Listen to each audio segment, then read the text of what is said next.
Purushottam, Lord Ram, anybody found stealing, misusing the name, needs to be punished, howsoever high he or she may be occupying that office.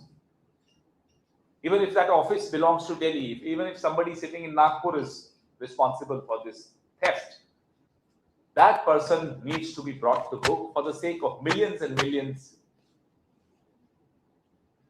of people who contributed to the construction of this temple and who also offered their belongings, their valuables to the god.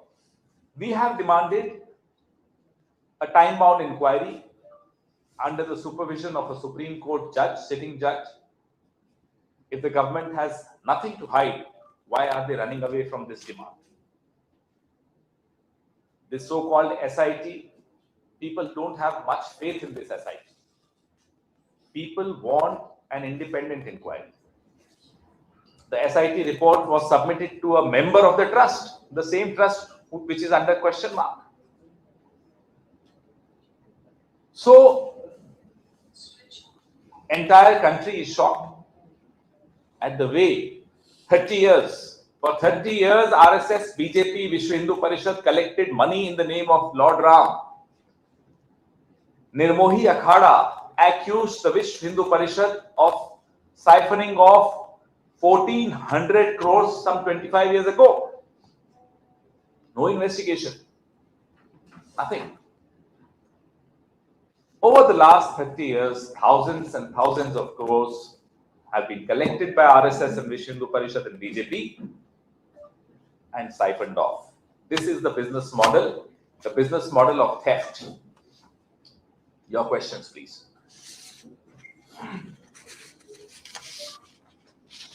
Questions on this subject first.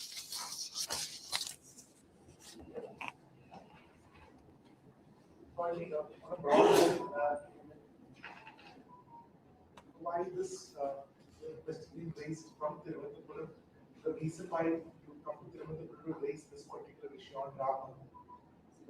We have done 50 press conferences. Today we'll be doing, I think this is the 50th press conference across the country, in all major cities, because these are the cities, these are the states from where BJP tried its best to hide behind the Lord Ram, collect money, try and get votes, and betray the trust of millions and millions of people across the country, not just in the country, but also outside the country, the diaspora living outside the country. Therefore, we felt there was a need to go to all these important cities, all these important centers, and expose the wrongdoing of RSS, BJP, and Vishwa Hindu Parishad. In fact, in Sabrimala, when the loot happened, it was the BJP who came out first, accusing the government of having a role, and they said, you just can't pick up some Devasapur officials and, run away from your responsibility.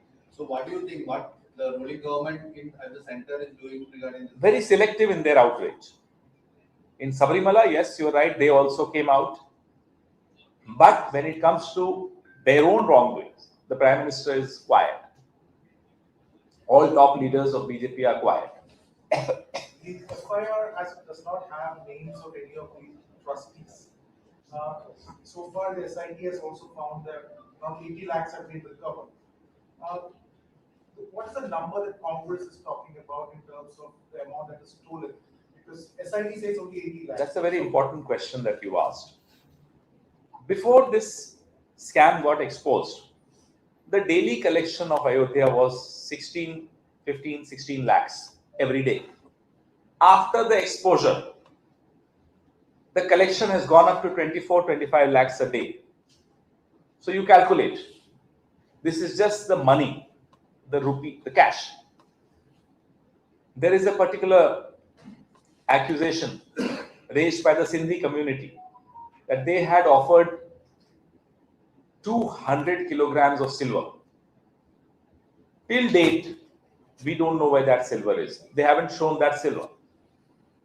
They've just shown recovery of 80 lakhs and some ornaments, some jewelry. But a lot is missing. So We haven't really arrived at an exact figure because of lack of transparency.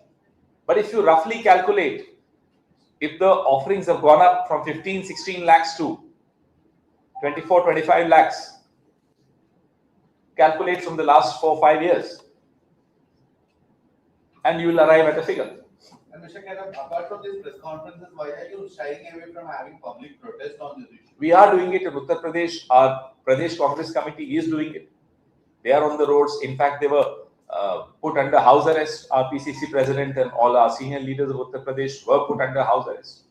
So at every level, we are raising this issue. But don't you think it should be a nationwide? It will. This is the reason why we are doing press conferences. So there are various levels of protest. You're right. We will be doing it. You know, when the Pran Pratishtha happened, the top leaders of the Congress party, Sonia-ji, Kharge, nobody attended a political event. Now, when the scam came out on July 7th, when Chief Minister of Himachal Pradesh took out a march and did Havan outside the temple and even said Rajiv Gandhi was crucial in opening the locks of the temple.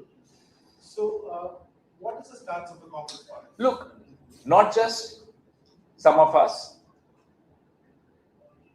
The Shankaracharya, Swami Avimukteswaranandji, was asked, why haven't you gone to the temple? He came up with a beautiful response. And that sums up the feelings of millions of Hindus. That this has become the collection center for RSS. Instead of a temple, they are using it as a collection center for RSS, and therefore, Swami Avimukteswaranandji said that he hasn't gone to the temple.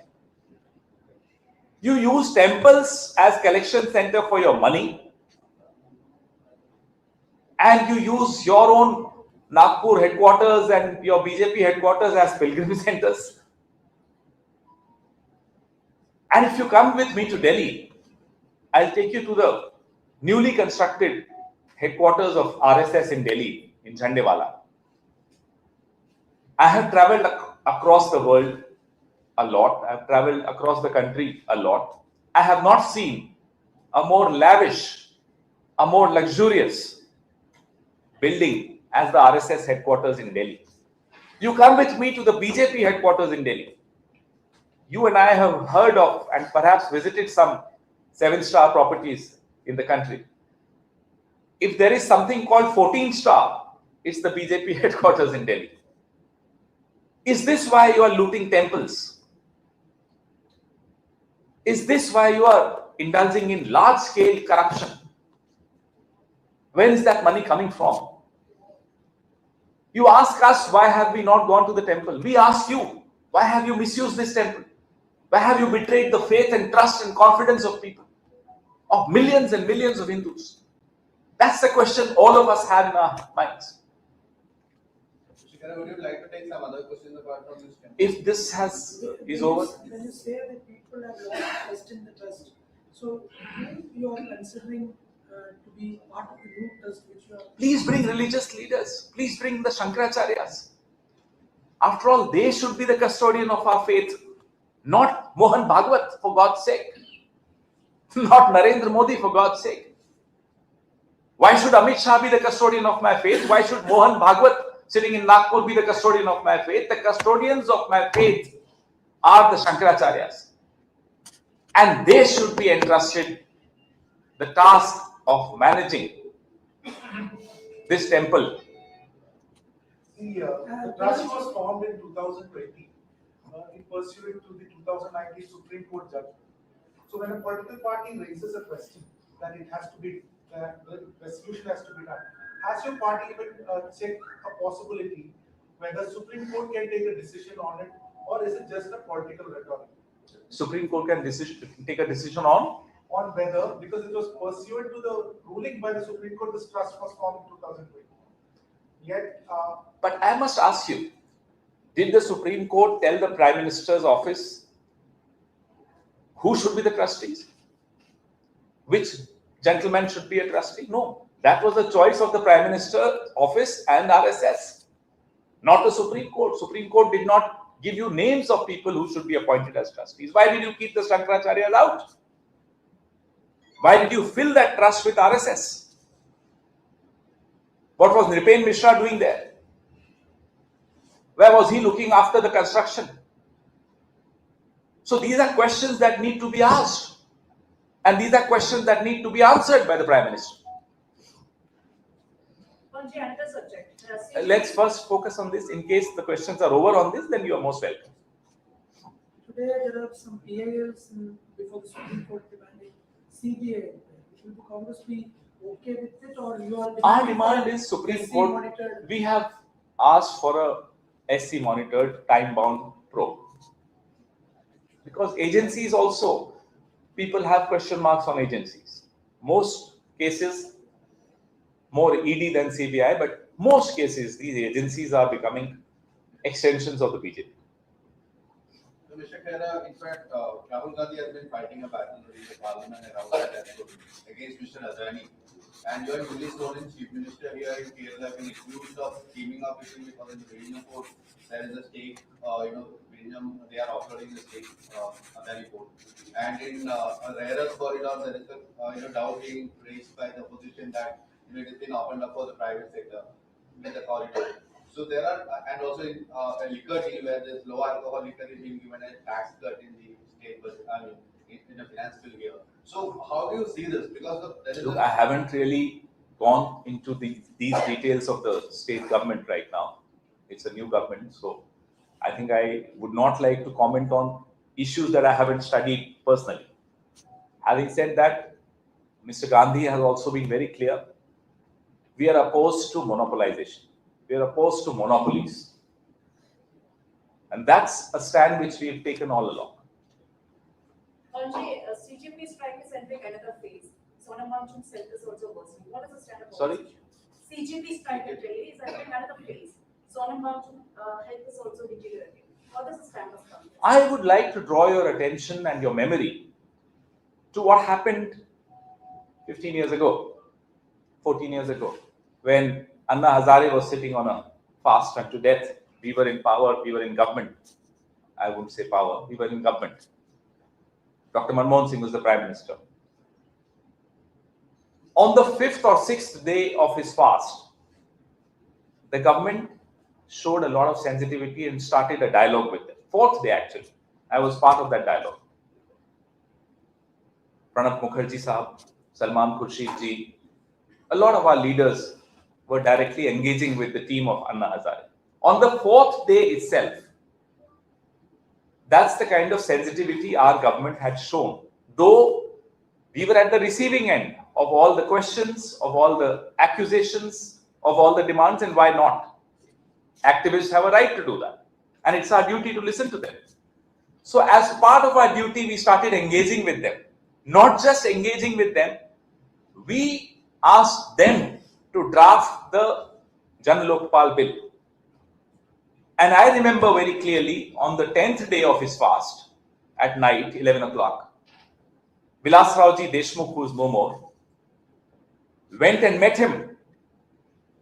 He was accompanied by me and some other leaders of our party. And the Lokpal bill draft was finalized outside the tent at Ramlila Maidan. Anna Hazare ji, Vilas Raoji Deshmukh, and other people of his team. And on the 11th day, his fast ended. Today is the 16th day of Sonam Wangchuk's fast. Have you seen a single representative of the government approaching him? That's the level of insensitivity this government has towards activists. You saw what they did to the farmers. 750 farmers were killed. They died. You've seen what they did to the NEET activists, the youth. Anybody who asks questions to Narendra Modi is an anti-national. Dr. Manmohan Singh was Prime Minister for 10 years. He engaged with the media, he engaged with the activists, he engaged with his critics. Before him, they were Prime Ministers. Even Atal Bihari Vajpayee ji used to engage. Narasimha Rao ji used to engage. Rajiv ji was known to be very well known for this. Indira ji. Every Prime Minister realized that this is a democracy, appreciated the fact that engagements, conversations need to take place. Here is the first government which is so insensitive that a 60-year-old, 59-year-old man has entered the 16th day of his fast, no engagement. Prime Minister is, I think, back now. He's busy giving melody toffees to somebody in Italy. But how does opposition stand? Like, do opposition Engage with the people who are asking questions. That's our stand. You are in power. You have to engage. Why are you not engaging? Nobody is your enemy. You are in power. Therefore, questions will be asked to you. Demands will be made of you. Criticism also will have to face. But for God's sake, please engage. The issues raised by anyone need to be supported. We support all issues raised by anyone in this country. We don't call them anti-national. Whether we are in power or we are in opposition, these are issues which we all support.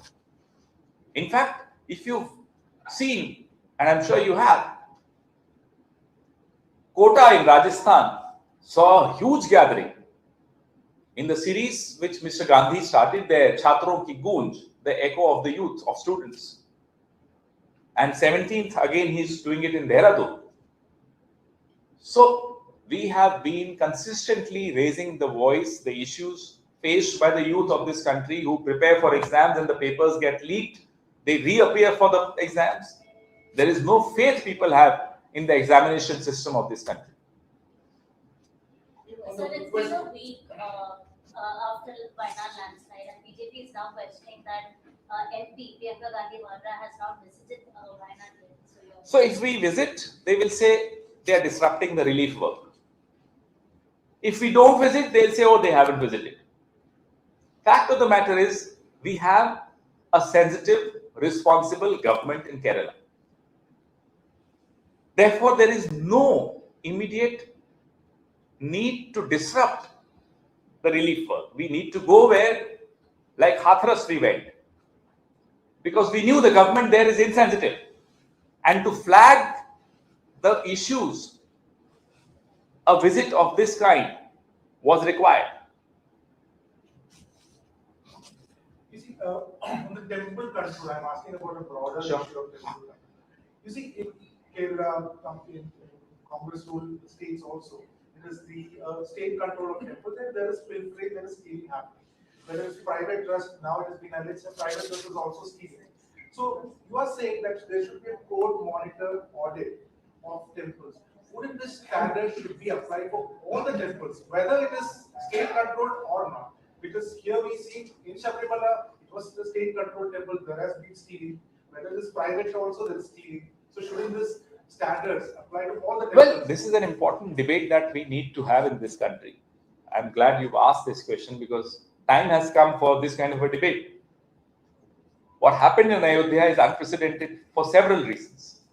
Ayodhya was a temple that was constructed after 30 years of politics around that issue.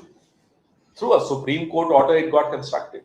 The trust was made because of the Supreme Court order.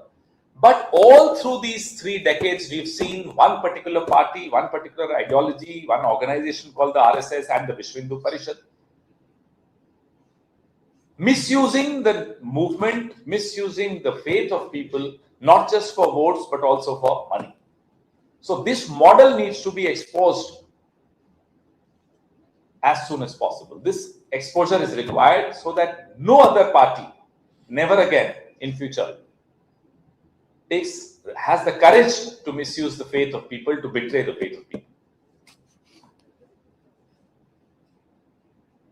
Anyone else? Any other topic? Thank you. Thank you very much.